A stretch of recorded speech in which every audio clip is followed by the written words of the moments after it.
কোন আসসালামু আলাইকুম রহমতুল্লাহি ওয়া বারাকাতুহু। আলহামদুলিল্লাহ, কি বলবো যে আজকে আমাদের মাদ্রাসায় কোনো পানি ছিল না দুই দিন আগে, কিন্তু হঠাৎ আজ 2 দিন এমন বৃষ্টি হওয়ার কারণে আল্লাহ পাক রব্বুল আলামিন রহমতের কারণে, বেশি রহমতের কারণে গজব হয়ে গেছে। আসলে কি বলবো যে আমরা যে সুন্দরভাবে লেখাপড়া করতাম, খানা খাইতাম, সেটা লেখাপড়া সুন্দরভাবে করতে পারতেছি না, খানা খাইতে পারতেছি না। আসলে আমাদের কি করছে এখন যে 5 দিনকার ছুটি দিয়েছে, আসলে কি বলবো, দেখেন আমাদের হুজুরেরা একটা বাগান করেছিল, আসলে সুন্দর একটা বাগান করেছিল, সুন্দর একটা পার্ক করেছিল, কিন্তু এই পার্কটা পানিতে পানি ঢুকে যাওয়ার কারণে এখন সেই বাগানটা নষ্ট হয়ে যাচ্ছে।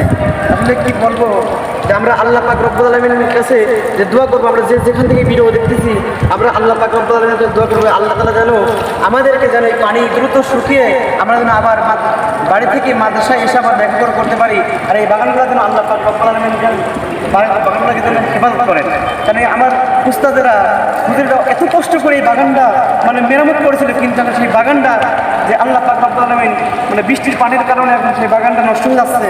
আসলে আমরা সবাই আল্লাহ পাক রব্বুল আলামিনের কাছে দোয়া করবো, আল্লাহ পাক রব্বুল আলামিন যেন আমাদের এই মাদ্রাসাকে যেন হেফাজত করে পানির কবল থেকে।